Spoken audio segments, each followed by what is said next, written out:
Dear students, plant physiology के इस chapter के अंदर आज हम शुरू करने जा रहे हैं ट्रांसलोकेशन ऑफ ऑर्गेनिक सब्सटेंसेस, यानी कार्बनिक पदार्थों का परिवहन। तो पौधे के अंदर जैसा कि हम जानते हैं कि कार्बनिक पदार्थ फ्लोएम के द्वारा ट्रांसपोर्ट होते हैं और ये कार्बनिक पदार्थ 3 दिशाओं में फ्लो करते हैं। डाउनवर्ड ट्रांसलोकेशन यानी नीचे की तरफ, पौधे के अंदर नीचे की ओर, अपवर्ड ट्रांसलोकेशन ऊपर की ओर, और लेटरल ट्रांसलोकेशन यानी पार्श्व दिशाओं के अंदर। तो डाउनवर्ड जो ट्रांसलोकेशन है वो देखिए, जो कार्बनिक पदार्थ होते हैं विशेष रूप से पत्तियों में बनते हैं और यहाँ से रूट्स की तरफ इनका ट्रांसलोकेशन फ्लोएम के द्वारा होता है। तो इस बात की पुष्टि के लिए कुछ प्रयोग किए गए थे, जैसे एलिमिनेशन ऑफ अदर टिश्यूज़, यानी पौधे के जो दूसरे टिश्यू हैं उनको अगर हटा दिया जाए तो फिर देखा गया कि प्लांट में जाइलम टिश्यू में खनिज पदार्थों का ट्रांसलोकेशन होता है। यानी जो जाइलम टिश्यू है वह सिर्फ खनिज पदार्थों का ट्रांसलोकेशन कर रहा है और कोर्टेक्स टिश्यू में कार्बनिक पदार्थ इनसोल्यूबल रूप में रहते हैं। इसलिए स्पष्ट होता है कि कार्बनिक पदार्थों के डाउनवर्ड ट्रांसलोकेशन के लिए केवल फ्लोएम ही शेष बचता है। इसके अलावा रिंजिंग एक्सपेरिमेंट यानी वलयन प्रयोग भी करके देखा गया है। इस प्रयोग के अंदर एक काष्ठी पौधा लिया जाता है और उसके तने की जो छाल होती है उसको फ्लोएम सहित उतार दिया जाता है। जैसे डायग्राम लेफ्ट साइड में जो दिखाई दे रहा है, इसमें सिर्फ जाइलम को ही छोड़ा है और फ्लोएम को एलिमिनेट कर दिया गया है। इस प्रकार तने पर एक फ्लोएम रहित रिंग बना लेते हैं। कुछ दिनों के बाद देखते हैं कि रिंग के ऊपर का जो भाग है वह फूल जाता है, लेकिन नीचे का भाग सूख जाता है और इसे स्पष्ट होता है कि वलय में फ्लोएम के अभाव के कारण जो कार्बनिक पदार्थ हैं वो नीचे की ओर नहीं आ पाए, वो ऊपर की तरफ ही रह गए। तो ऊपर वाला हिस्सा जो है इस राइट साइड के डायग्राम के अंदर फूला हुआ दिखा गया है, सोलन पार्ट। इसमें एक प्रयोग और देखा गया, effect of blocking of the phloem, यानी फ्लोएम के ब्लॉकिंग का क्या प्रभाव होता है। यानी फ्लोइंग टिश्यू की सीव सेल्स का जीवन काल काफ़ी कम होता है और इनमें कैलोज के जमाव से ये अवरुद्ध हो जाते हैं और इस अवस्था में कार्बनिक पदार्थ नीचे की तरफ नहीं आ पाते हैं। तो इसे यह संकेत मिलता है कि कार्बनिक पदार्थों का डाउनवर्ड ट्रांसलोकेशन फ्लोएम के द्वारा ही होता है। इसके बाद दूसरी जो विधि है वह है अपवर्ड ट्रांसलोकेशन। वैज्ञानिक इस बात से सहमत हैं कि कार्बनिक पदार्थों का डाउनवर्ड ट्रांसलोकेशन फ्लोएम के द्वारा ही होता है, लेकिन अपवर्ड ट्रांसलोकेशन के लिए ऐसा मानते हैं कि जाइलम और फ्लोएम दोनों ही टिश्यू जिम्मेदार होते हैं। तो जाइलम वेसल्स द्वारा ट्रांसलोकेशन देखा गया है। इस मत को देने वाले डिक्सन है और उन्होंने बताया कि कार्बनिक पदार्थों का जो ट्रांसलोकेशन है वह जाइलम सैप के साथ होता है। यानी जाइलम जब कार्बनिक पदार्थ इधर से उधर होते हैं तो जो जाइलम का जो सैप होता है उसके साथ ही कार्बनिक पदार्थ भी ट्रांसलोकेट होते हैं। लेकिन अभी इस बात की पुष्टि नहीं की गई है, फिर भी इसके समर्थन में कई प्रमाण दिए गए हैं, जैसे डाई का संवहन यानी रंजकों का संवहन, ट्रांसपैरेशन फ्लो और रिंज एक्सपेरिमेंट। अब फ्लोएम टिश्यू द्वारा जो ट्रांसलोकेशन होता है तो उसके समर्थन में वैज्ञानिकों के द्वारा कार्बनिक पदार्थों के बारे में बताया गया है कि इनका ट्रांसलोकेशन फ्लोएम के द्वारा ही संभव हो पाता है और कुछ प्रयोग भी दिए गए हैं, जैसे वलन प्रयोग किया गया है कर्टिस के द्वारा। और कर्टिस ने 1925 में 3 प्लांट्स में वलन का प्रयोग किया है। उसने एक प्लांट में फ्लोएम तथा दूसरे प्लांट में जाइलम को हटा दिया और इन प्लांट्स को डिफोलिएटेड कर दिया, यानी ऊपर का जो इनका जो हिस्सा था पत्तियों सहित उसको हटा दिया गया और तीसरे प्लांट को उन्होंने नो चेंज रखा, यानी उसमें कोई बदलाव नहीं रखा, उसको एज इट इज ही रखा। तो उन्होंने देखा कि फ्लोएम रहित प्लांट में वृद्धि काफ़ी कम हुई है तथा जाइलम रहित प्लांट में सामान्य वृद्धि हुई है और इससे यह निष्कर्ष निकाला कि कार्बनिक पदार्थों के डाउनवर्ड तथा अपवर्ड ट्रांसलोकेशन के लिए फ्लोएम जरूरी होता है। फ्लोएम सैप का केमिकल एनालिसिस, यानी जो फ्लोएम का जो रस है उसका रासायनिक विश्लेषण किया गया है। तो मैसन और मैस्कल 1938 ने बताया है कि गोसिपियम जो कपास होता है, गोसिपियम के प्लांट के सेप में कार्बोहाइड्रेट और नाइट्रोजन युक्त कार्बनिक पदार्थ जाइलम सेप की तुलना में अधिक होते हैं। तो ये बात की पुष्टि हो चुकी है कि फ्लोएम का जो रस है उसके अंदर ये चीज़ें जाइलम के रस की बजाय अधिक होते हैं फ्लोएम के अंदर। तीसरी जो विधि दी गई है वह है पार्श्व परिवहन यानी लेटरल ट्रांसलोकेशन। तो डाइकोट स्टेम में कार्बनिक पदार्थों का लेटरल ट्रांसलोकेशन मज्जा किरणों के द्वारा होता है, लेकिन मोनोकोट स्टेम में जहाँ हम जानते हैं कि समेन पुल स्केटर्ड होते हैं, बिखरे हुए होते हैं ग्राउंड टिश्यू के अंदर, तो कार्बनिक पदार्थों का जो ट्रांसलोकेशन है वो समेन सेतु के द्वारा होता है और इनका निर्माण लीफ ट्रेस तथा लंबवत प्रतिबंधित वेस्कुलर जो बंडल्स होते हैं उनके बीच होता है।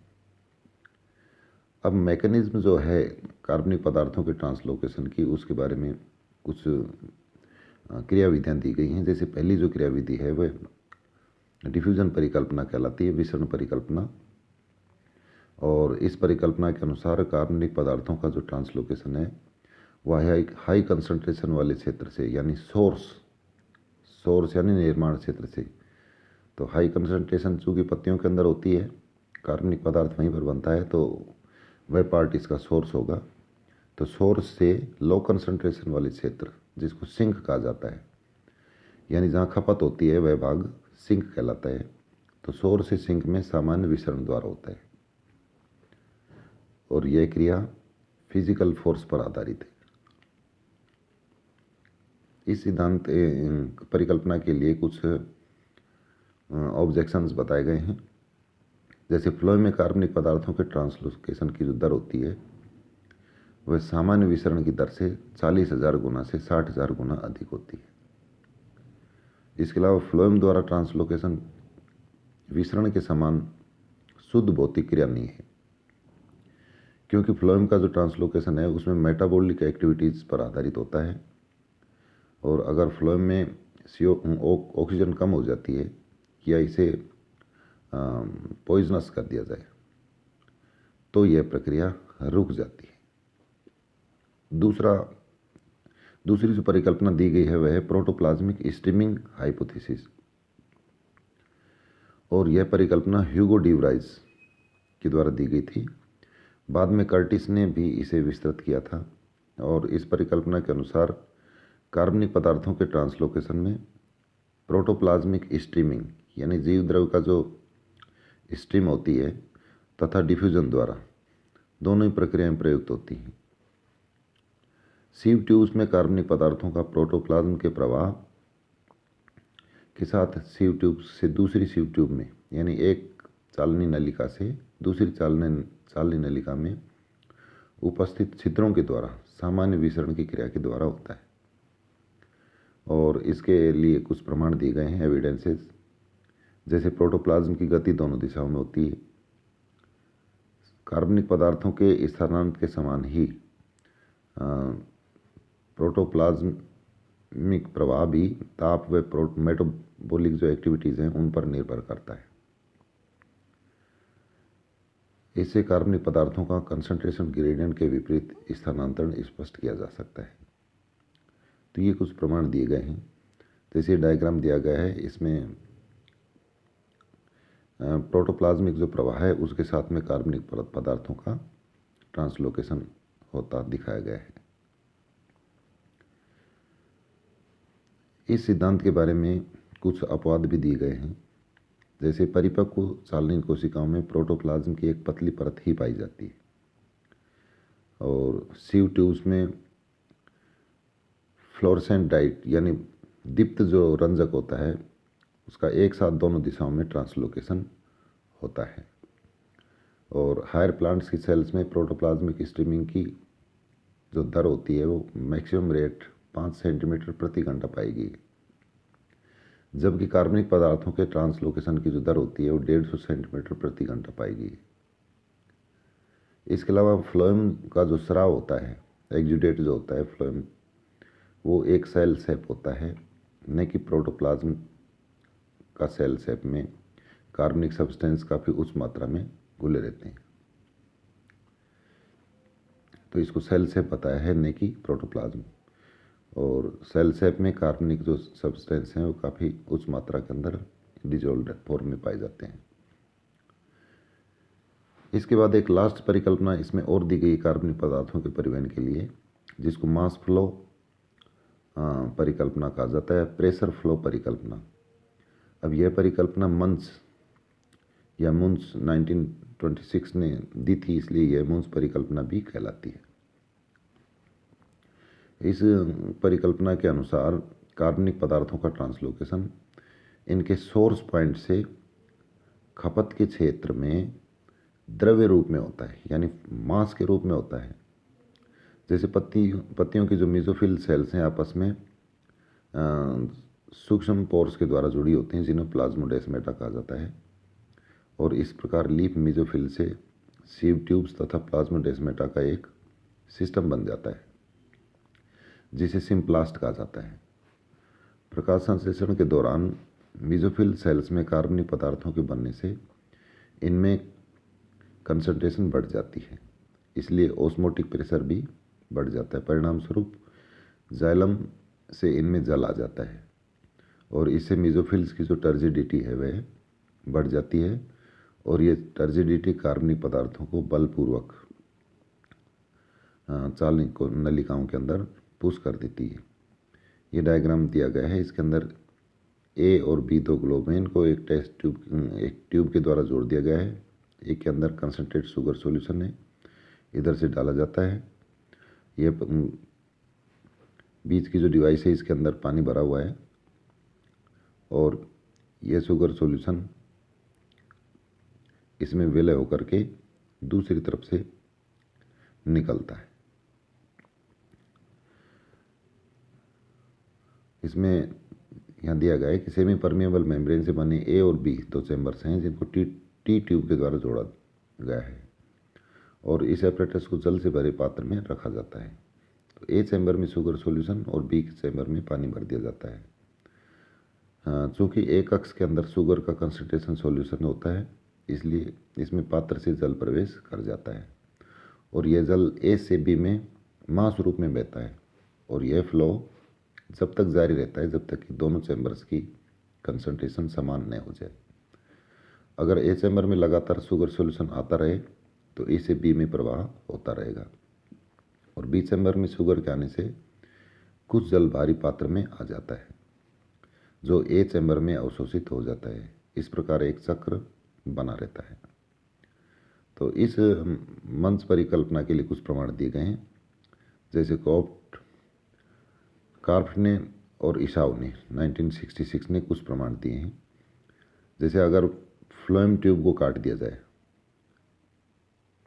तो कटे भाग से शुगर युक्त जो सैप का तीव्र सिक्रीशन होता है, और यह प्रदर्शित करता है कि सीव ट्यूब्स में कार्बनिक पदार्थ प्रेशर के साथ फ्लो होता है। सीव ट्यूब्स में पॉजिटिव कंसंट्रेशन ग्रेडियंट भी पाई जाती है, यानी वहाँ पर मात्रा कार्बनिक पदार्थों की ज़्यादा होती है, और सीव ट्यूब्स में अनेक स्थानों पर अलग अलग रीतियों में डाउनवर्ड और अपवर्ड ट्रांसलोकेशन होता है। इस परिकल्पना के लिए एस्टेरिच 1971 के अनुसार कुछ ऑब्जेक्शंस दिए गए हैं कि उन्होंने बताया कि फ्लो में कार्बनिक पदार्थों का दोनों दिशाओं में ट्रांसलोकेशन एक सामान्य क्रिया है, लेकिन मास फ्लो के अनुसार यह असंभव है। एक फैमिली है डाइकोरिएसी। इस फैमिली में एक नोड से दूसरी नोड तक सीव ट्यूब्स निरंतर नहीं होती हैं, अतः मास फ्लो की जो सफलता है वह संभव नहीं बताएगी। इसके अलावा इसके अंदर आप इसमें एक और जोड़ सकते हैं, उसको आप नोट कर लीजिए, जो अपवाद के रूप में है। सौर सेल्स का टर्जिड होना आवश्यक है, यानी सौर जो कोशिकाएं हैं जहाँ पर कार्बनिक पदार्थ बन रहा है उनका स्फीत होना आवश्यक है। लेकिन जो कोरम्स होते हैं और जो ट्यूबर्स होते हैं, यानी कंद और जो घन कंद होते हैं, उनकी जो अंकुरित होती हुई जो कोशिकाएं होती हैं वह फ्लैसिड होती हैं, तो उनके अंदर किस प्रकार से ट्रांसलोकेशन हो पाता है, तो यह एक अपवाद है।